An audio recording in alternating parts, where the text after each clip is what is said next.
Taarifa kwa umma. Jeshi la Polisi mkoa wa Kilimanjaro linaendelea kuimarisha usalama wa raia na mali zao sambamba na kushughulika na makosa ya jinai yaliyojitokeza kwa mujibu wa sheria.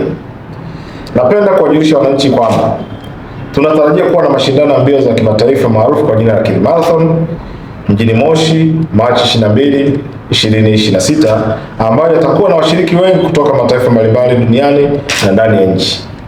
Sambamba na hilo, tunatarajia kuwa waumini wa dini ya Kiislamu watasherehekea siku ya Eid al-Fitr tarehe 20 na 21 Machi 2026 kutegemea na kuandama kwa mwezi.